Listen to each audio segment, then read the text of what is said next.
Bonsoir à tous, bienvenue dans notre émission Léla, en espérant que ça va bien, que vous êtes en bonne santé et que vous résistez à toutes ces tensions autour du Covid et que, en espérant que les choses finiront par s'arranger. En tout cas, on croise les doigts.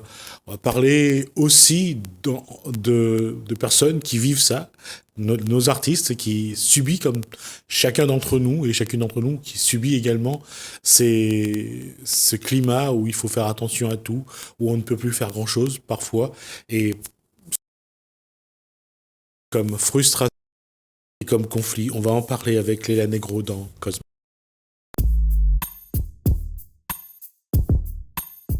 Léla Negro, bonsoir. Bonsoir. J'allais dire que c'est contraint. Le climat est contraint. Il faut faire attention à beaucoup de choses. En ce moment, oui, c'est un peu difficile pour tout le monde, tous les artistes en général, la musique en particulier, puisqu'on ne peut même pas jouer, c'est-à-dire se produire. C'est quand même l'essentiel de notre travail. Et puis surtout, c'est le premier contact avec le public, c'est ce pourquoi on fait le métier. Donc là, cette période, elle est frustrante d'une certaine façon. Elle est financièrement parce que sans ce contact avec le public, il y a tout un tas de cachets donc qui ne peuvent pas exister. Et puis surtout, elle est difficile en termes de projet parce que on n'arrive pas à se projeter vraiment parce qu'on ne sait pas quand est-ce qu'on va pouvoir faire les choses. Oui. Alors ces trois frustrations font que on essaye moi en tout cas, j'essaie de travailler beaucoup à la maison, mais ça suffit pas. C'est compliqué. Là, essayez un petit peu sur Facebook de voir si intéresser les gens, de l'écouter chanter. Oui, tout à fait. Alors oui, bien sûr, si les téléspectateurs, et surtout les téléspectatrices, un bon public de femmes quand même, veulent aller voir un peu ce qu'on fait, nous aider un peu, il y a le site déjà leilanegro.com avec un seul L, L-E-I-L-A, je vais y arriver, Negrau.com. Là, il y a tout ce qu'on fait. Il y a aussi le Facebook, effectivement, sur lequel il y a beaucoup de choses qui se passent. Et puis surtout, on est aussi sur toutes les plateformes. Hein. Je vais faire, c'est pas forcément de la publicité, mais sur les Spotify, les YouTube, etc. Et donc là, c'est soutenir les artistes aussi parce qu'à chaque fois, on touche 90 centimes. Je sais pas, c'est peut-être 30 centimes, mais c'est pas grave. Ça nous fait toujours vivre. C'est bien. Et depuis le premier confinement, le 17 mars, à aujourd'hui, quel était un petit peu, j'allais dire, le chemin de croix? Le premier confinement, il y a eu une vraie solidarité. On a senti les gens Oui, on applaudissait le soir. Oui, on applaudissait le soir les aides-soignants. Il y avait une envie d'affronter ce contexte sanitaire ensemble. Ça s'est bien passé. Oui, moi, en fait, la toute première fois, j'ai fait comme tout le monde, j'ai eu un choc. Et surtout, je n'y croyais pas vraiment. Je ne pensais pas que les activités allaient s'arrêter. Donc moi, j'étais partie sur tout un tas de projets, comme toujours. J'ai toujours un an et demi devant moi, des fois 2 ans de travail ou de projets à finaliser. Donc au fur et à mesure qu'on me disait non, on va pas pouvoir le faire, je disais non, c'est pas possible. Ah non, là non plus, non, c'est pas possible. Et j'y ai cru jusqu'au bout, en fait. Tout ce qui ne s'est pas fait à cette époque-là. Moi, j'y ai cru jusqu'au bout, mon équipe aussi, parce que je suis pas toute seule, évidemment. J'ai une association qui s'appelle Couleur Maloya. J'ai des musiciens un peu partout dans le monde. Ici, Daniel Riesser, David Robert, Didier Dijoux, qui jouent avec moi quand même. Donc c'est parfois Joanne Sartave. Donc c'est des musiciens avec lesquels on joue et puis grâce à nos spectacles, on vit aussi. Alors tout ça a été, j'y ai pas tellement cru. C'est tombé tout doucement. Après, c'est vrai qu'on a pris un peu entre guillemets l'habitude et on s'est un peu organisé. Qu'est-ce qu'on peut faire, qu'est-ce qu'on peut pas faire. Mais comme c'était très fluctuant, c'était pas facile en fait de quelque chose. Et ça l'est toujours pas d'ailleurs. Et on a pris l'habitude, Léla, c'est d'accepter la situation, trouver peut s'exprimer. Oui, tout simplement, il faut être, dans mon cas, créatif. Alors c'est vrai que j'ai ma structure qui existe, heureusement, mon association Couleur Maloya, qui me permet d'avoir une structure légale pour lancer des projets quand même. Donc je tente des projets. Donc par exemple en ce moment, je suis dans les collèges Marcel Goulette à Piton-Saint-Leu où je monte un projet avec les collégiens, au 12e, au Tampon avec un projet avec les collégiens, à la Plaine des Cafres, au 23e aussi. Et donc ça c'est intéressant d'entrer dans les collèges à travers un projet artistique, c'est-à-dire je devais au départ les emmener dans mes spectacles. et puis on ne peut plus y aller. Donc on fait l'inverse, c'est nous les musiciens qui allons apporter quelque chose. Donc moi, à l'issue d'une formation d'un nombre d'heures qui m'a été alloué, je monte un spectacle avec eux. Et je fais venir les musiciens, masqués, avec les gestes barrières, bien entendu. Donc on est un peu, voilà, il faut être créatif. Les chorales, comme on est 1 sur 2, on essaie de trouver des grands endroits. Si on n'a pas un grand endroit, eh bien, on met moins de monde et puis on fait plus de répétitions. Le studio, on est entre nous, donc on essaie de s'organiser. Mais non, il reste la part de créativité, c'est tout. Écrire des chansons, partager un petit peu avec les réseaux sociaux, bien sûr. Avec la même envie, on prépare ce genre d'activité, de projet avec la même envie. On y va avec la même envie de bien faire ou on se force un peu quand même? Moi, oui. Ça, je crois que ça dépend des personnalités. Moi, je suis quelqu'un qui fait à peu près tout avec passion. C'est fatigant, mais c'est génial. C'est épuisant. Mais j'adore ce que je fais, quoi que je fasse. Et comme j'ai la chance de faire le métier que j'aime depuis très très longtemps maintenant, alors je fais tout avec toujours la même envie, la même rage, et le même envie de succès entre guillemets, c'est-à-dire d'une réalisation agréable, correcte et surtout professionnelle. Donc voilà, il n'y a pas de petits projets en ce qui me concerne. Et il n'y a pas de mauvaise période. Il y a juste toujours quand même un petit peu ce petit moment un petit peu qui chatouille de dire on va pas aller vers le public en direct et surtout toute cette énergie, toute cette émotion qui est créée grâce à la scène, c'est une vraie émotion. Ça manque. Ce moment-là, il manque. Voilà. Mais sinon, moi en tout cas, l'équipe, on le fait toujours avec la même passion, la même envie. Et puis on y croit. On croit que ça va changer et puis qu'on va pouvoir remonter sur scène et rencontrer notre public. Les collégiens avec qui vous et vos collègues, vous travaillez, il y a cette relation, j'allais dire, peut-être pas aussi fort, mais il y a cette envie des adolescents d'apprendre, de découvrir, d'apprécier. Oui.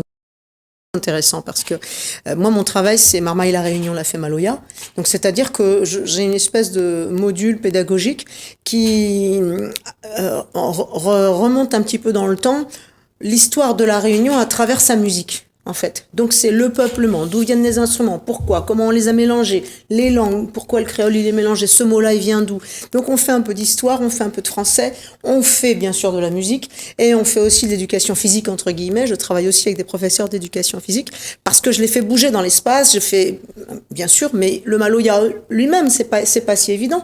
Le 3 temps, le 4 temps.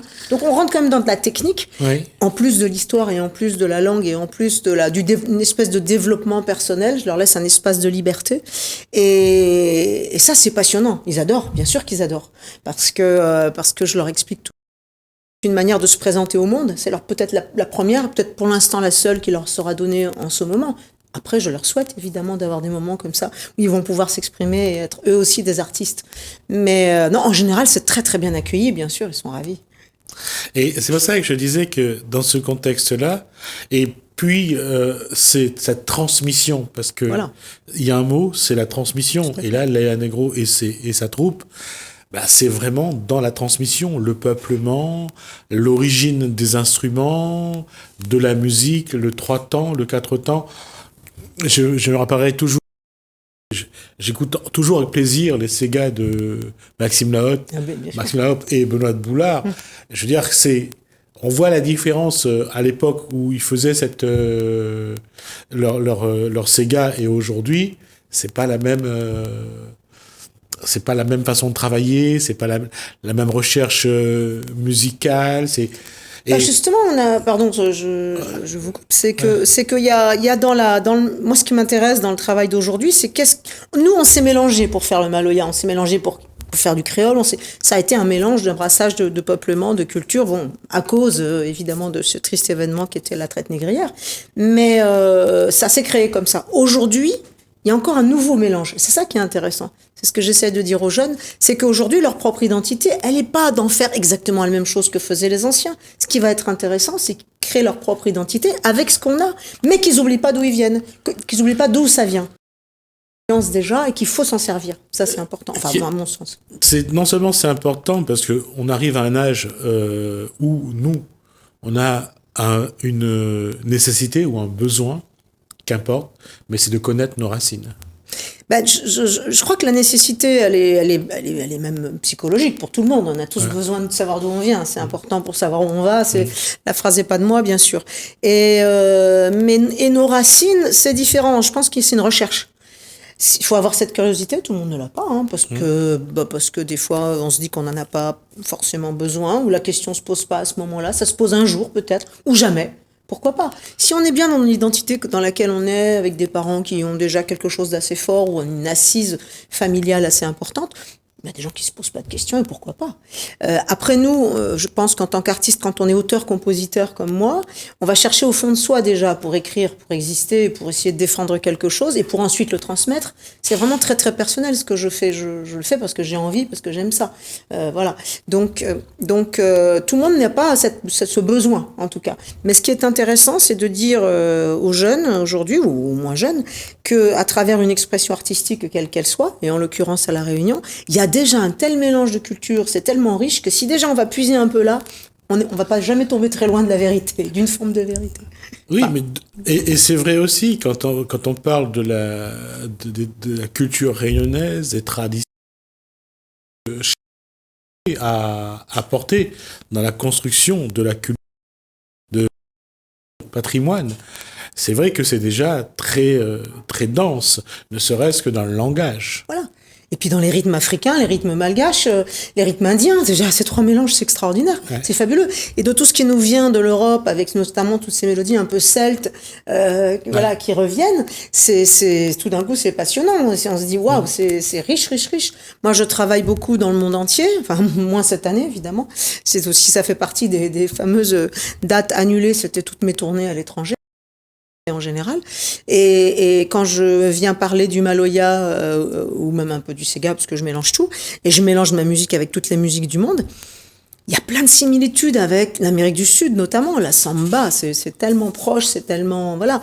Donc partout où je vais, j'essaie de chercher des percussions, des gens qui font des choses avec lesquelles on peut mélanger le maloya, et le maloya est suffisamment riche, c'est un berceau tellement tout va, quoi. Ça va toujours avec quelque chose, en fait. C'est assez. Comme cette musique du Sénégal. Voilà, par exemple, tout à fait. Tout le Sénégal, la Côte d'Ivoire, l'Afrique du Sud, j'y suis allée plein de fois. Je suis allée au Niger, je veux dire, même le Maghreb. Quand ils font les carcabous, moi je mets dans un morceau qui s'appelle Africa, à la fin je fais pour faire ce mélange justement, pour qu'il y ait cette richesse. Quelqu'un qui rentre avec des carcabous, le carcabou, j'explique aux gens, parce que c'est pas évident à connaître, ces instruments, ça fait clac clac clac clac clac, c'est une espèce de cloche en fer qu'on tient avec les doigts, c'est comme des maracas en fer, ça fait clac clac clac clac clac clac clac clac clac, ça fait un peu ce son là. Bon, désolé pour le son, il est pas terrible, mais bon, est-ce qu'on peut... on va s'y faire. Ouais, et ça rentre très très bien. Tout rentre, le bendir rentre très bien. Il y a plein d'instruments comme ça qui viennent du monde entier, qui rentrent très très bien avec la musique réunionnaise. Voilà, donc moi je fais pas une musique réunionnaise traditionnelle, hein, les gens qui me connaissent le savent, mais c'est justement ce que je dis, il faut que chacun s'approprie sa propre culture musicale et puis en fasse ce qu'il veut, hein. C'est le principe de l'artiste. Et d'autant que j'ai eu l'occasion d'accueillir sur ce plateau des Réunionnais qui ont épousé, ou une Réunionnaise qui a épousé quelqu'un du Mexique. On a des gens du Pérou aujourd'hui. Et cette musique d'Amérique du Sud, au moins une fois, ils ont fait une manifestation pour le montrer. Et c'est vrai, cette musique d'Amérique du Sud, on voit qu'elle prend sa place à La Réunion. Bien sûr. Mais moi, je suis allée beaucoup au Mexique. J'aime bien. Je suis allée aussi en Argentine, et notamment. Et il y a un rythme au Mexique. C'est vraiment comme nous, quoi. Donc moi, j'avais écrit une chanson comme ça. C'est vraiment. Ils ont un truc qui fait. Alors c'est vraiment. Tu mets un cayenne là-dedans. Ils me regardaient avec mon cayenne. Ils me disaient, ah ben oui, ça rentre en fait. C'est pratiquement la même chose. C'est juste le temps fort est un petit peu déplacé. Donc ils font et ça rentre avec le caillan. Il y a plein de musiques comme ça qui sont qu'on peut visiter. L'Amérique du Sud est vraiment très très riche et se rapproche beaucoup de nous. Bon, ils ont aussi c'est pas la même colonisation puisqu'ils ont des civilisations très très très anciennes, hein, notamment au Mexique. classique, enfin toute l'Amérique du Sud, hein. Mais ils ont un mélange musical qui est proche aussi. Ouais. C'est la magie c'est la magie de la musique. Et ça, quand on donne ça aux adolescents, et on leur dit que voilà, ça ressemble à tel pays, ça les fait rêver, ça les fait voyager. Alors dans un premier temps, ça les questionne parce qu'ils ont une culture musicale qui est la leur, c'est-à-dire s'ils n'ont pas une famille qui est déjà un petit peu imprégnée de musique du monde entre guillemets, qu'est-ce qu'ils font? Ils écoutent la télé, ils écoutent la radio et donc ils reçoivent ce qu'on leur donne. Hein. Ceux qui sont les plus curieux vont chercher un peu autre chose. Donc s'ils ont une famille qui ouvre, ils écoutent aussi un peu de musique classique, un peu de tout quoi. Donc au départ, ils n'ont pas l'analyse de se dire d'où ça vient, pourquoi, comment, ils le reçoivent comme ça. Et puis après, ce qui est intéressant, c'est justement de rentrer un peu dans le rythme, de mélanger les choses et puis de leur expliquer d'où ça vient. Par exemple, toutes ces reprises qu'il y a eu de Stevie Wonder ou de James Brown, ils savent pas. Stevie Wonder, vous voyez, ou même Bob Marley pour les reggae ou les segué. Alors ce qui est intéressant, c'est de leur dire mais ça vient de là en fait. Ah d'accord. Et ça vient de là. Et le blues, ça vient des Noirs américains, etc. Donc c'est à nous aussi c'est à nous les sachants de leur ouvrir un peu les portes. Hein. Ils peuvent pas tout savoir. Il y a ça et je reste sur cette question de la transmission. Leila Negro se positionne par rapport à quelle est sa position justement par rapport à cette transmission qu'on a aujourd'hui de transmettre d'une part le patrimoine, la tradition, la culture, la musique aux générations? Alors moi ça m'est venu il y a pas si longtemps que ça, peut-être une vingtaine d'années, un peu moins peut-être, de me dire tiens mais finalement je me sentais pas légitime de le faire. Voilà. Moi-même venant d'un mélange, alors mon père est réunionnais blanc, ma mère est réunionnaise noire d'origine Pondichéry, mon père blanc de quartier français. Mais en revanche, mon père écoutait vraiment beaucoup le Maloya, quoi. On avait le CD du 3e congrès du Parti communiste, tout ça. Alors. Pardon, pas le CD, le vinyle, on avait la chaîne. J'écoutais ça avec passion. Après, j'ai découvert Ziskakan quand il a fait Mon Pays, Bateau Fou, tout ça, Daniel Leroux, bien sûr. Enfin, j'ai écouté religieusement tous ces gens-là avec cette ouverture, cette possibilité de l'écouter. Et puis d'un autre côté, du côté de ma famille, de ma maman, on écoutait plutôt les variétés qui passaient à la radio mais vraiment de tout, hein. Ça allait de Frédéric François, Mireille Mathieu. Donc ça fait un mélange bizarre comme ça. Mais moi, comme j'aimais bien la musique et qu'on jouait un peu de piano à la maison, etc., je me disais bon, il va quand même falloir que je fasse un mix de tout ça et que j'écoute encore le reste pour. Donc je me sentais moi-même pas légitime de transmettre parce que je me disais mais je vais leur transmettre quoi en fait? Si moi c'est pas clair pour moi, ça peut pas l'être pour eux. Ouais. Maintenant c'est clair. Donc maintenant, je suis ravie de transmettre et je crois que je finirai comme ça, à continuer de transmettre jusqu'à mon dernier souffle.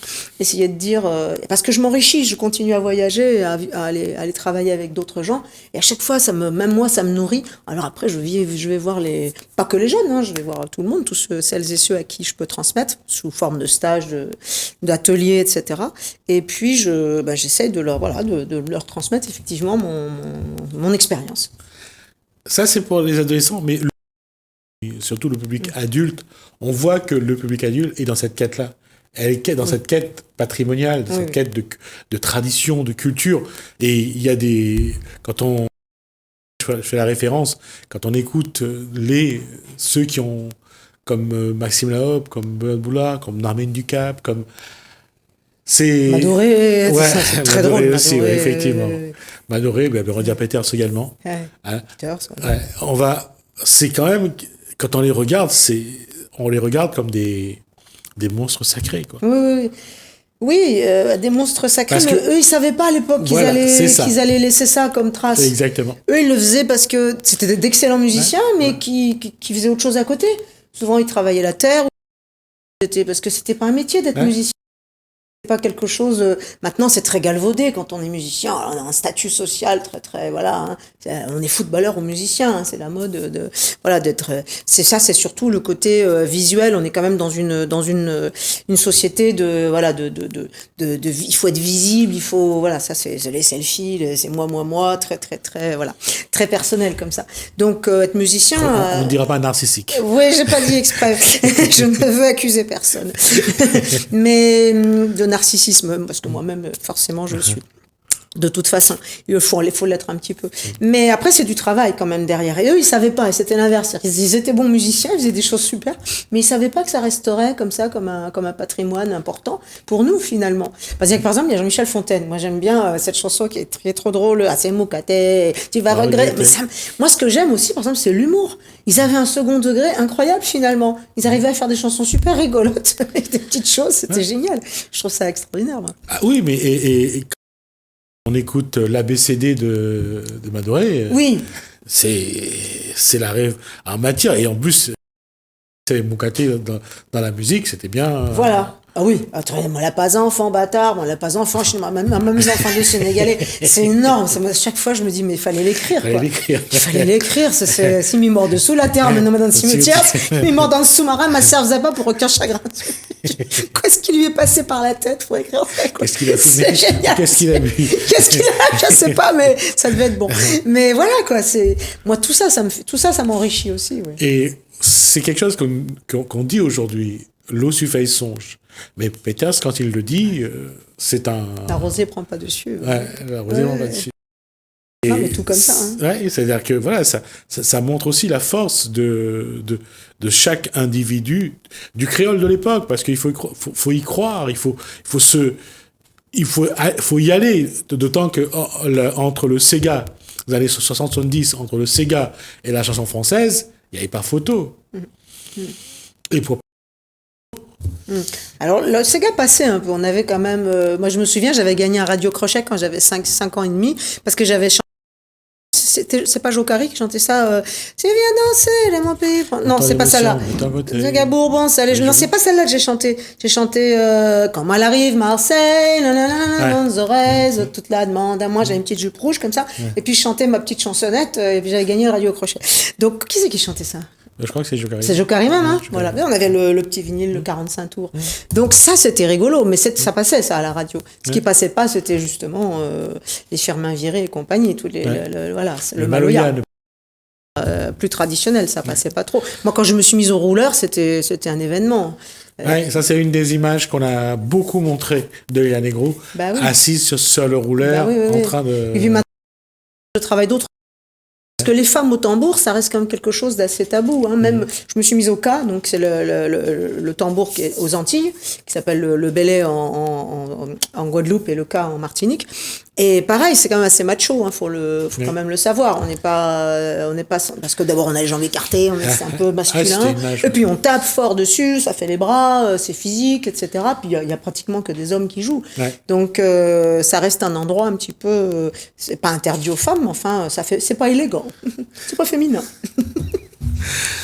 Merci Léa Negro. Merci de m'avoir invité. Merci à vous tous. En tout cas, j'espère qu'on aura l'occasion de vous revoir sur ce plateau-là pour parler un petit peu avec plaisir de votre actualité. En tout cas, ça a été vraiment un grand moment d'échanger sur ce qui est notre tradition, notre façon d'être, notre façon de vivre. Maintenant, je crois qu'aujourd'hui, il faut qu'il y ait des gens qui portent ça et je pense qu'on en a besoin. Absolument. Merci. Merci à vous. Je vais juste lancer deux reportages. Donc, de Christophe Langrom va nous parler, qui est artiste, va nous parler de l'esclavage et de vision. Et on aura juste après Georges Moller, lui va parler du coco. Tout ce qui... Vous allez voir que parfois... Prenant. À tout à l'heure.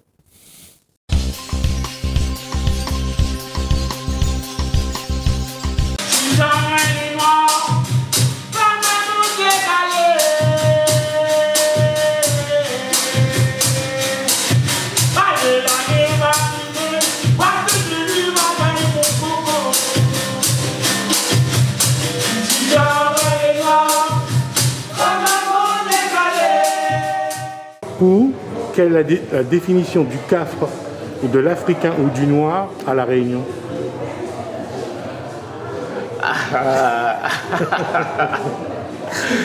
Comment définir un cafre? On a toujours pris cafre que cafre. Alors il faut bien comprendre on a pris cafre que cafre, on a pris noir que noir. Mais une affaire quand même important de comprendre, c'est que la couleur noire là,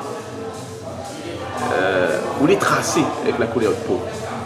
Ça, on a fait voir le carte d'identité, vous les tracez. Bien sûr, tout le monde les CAF. Hein? Mais il y a de monde, ils ont les tracés, les visuels. À partir de là, 20 décembre, d'abord l'occasion rappelle une affaire. En premier, il a toujours été bonne CAF, la porte 20 décembre. La porte 20 décembre, pendant longtemps, dans le service cabaret. Il était bonne cérémonie pour dire merci bon Dieu, pour fêter la liberté, pour continuer à faire passer le message de la liberté. Moi, comme il était marmaille là, 20 décembre, il n'était pas une affaire collective. Ça, c'est pas bon que la collectivité était pour ça. La commence cause 20 décembre, c'est l'espace public avec François Mitterrand, la mettre 20 décembre, comme tu as fait ailleurs. Et là, bonne collectivité, la trappe le question. On va dire globalement, la République la trappe le question. Mais dans la plantation, là, depuis l'abolition de l'esclavage de 1848 jusqu'à dans les années 70, 20 décembre, c'était pas un problème, c'était pas la question de la République, il n'était pas une urgence pour la République. 20 décembre, l'été, bonne famille, t'es fait service cabaret, et t'es porte la mémoire 20 décembre en l'air. La connaissance est d'abord populaire. C'est bonne famille, la garde ça. La garde la mémoire, la garde l'histoire, la garde de bonne mythologie, hein, la garde de bonnes émotions fortes, la garde la présence, bonne marron, bonne Simon Def, bonne Mafad, bonne Simon Gavol, tout ça là. Et la présence aussi, bonne de monde la transmettre l'histoire en question, bonne Gramoun Baba, Gramoun Lélé, le roi Kaf, Madame Baba, tout ça là. J'aurais dit, 20 décembre, il devient un bien commun et tout le monde y intéresse à ces autres questions-là, et tant mieux. Hein? Un moment pour nous réapproprier l'histoire. Et le moment aussi pour nous exprimer à nous.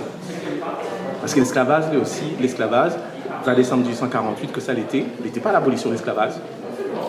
Il était un autre esclavage à mettre en place, l'engagisme. Je ne dis pas son nom, mais un système esclavagiste pareil. Et 20 décembre 1848, le premier affaire Sardaga égal a dit de mon fait, ferme votre quai. Notre société, La Réunion, là, il a donné naissance à un grand croisement de la population, un grand croisement de la culture, et il a donné naissance à la langue créole. Les armées séparables, c'est la question de la liberté, il est lié avec la langue créole. Seulement pendant longtemps, en créole, là, nous ferme le pouce. Ça aussi, il fait partie. Et de plus en plus, comme on a, il va avoir de mon cause, il réapproprie à notre histoire, il réapproprie à notre langue. Et ça, c'est important. Il réapproprie à notre le droit d'exister.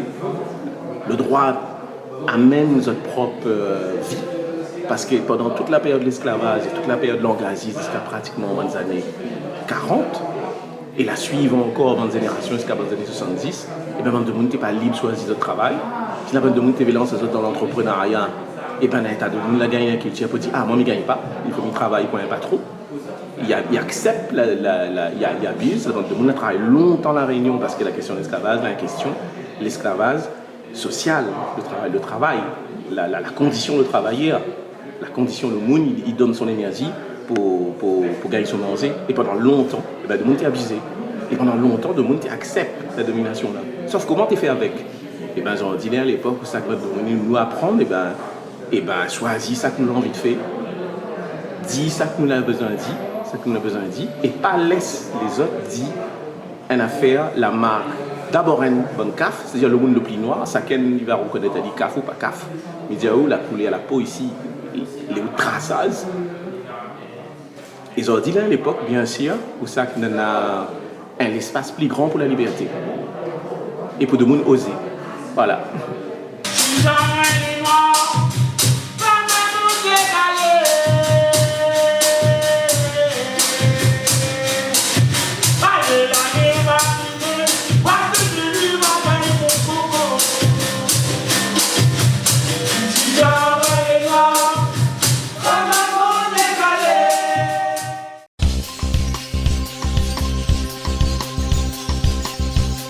ABCD maman, ABCD, ABCD maman, ABCD, ABCD, voilà me connaît mon alphabet.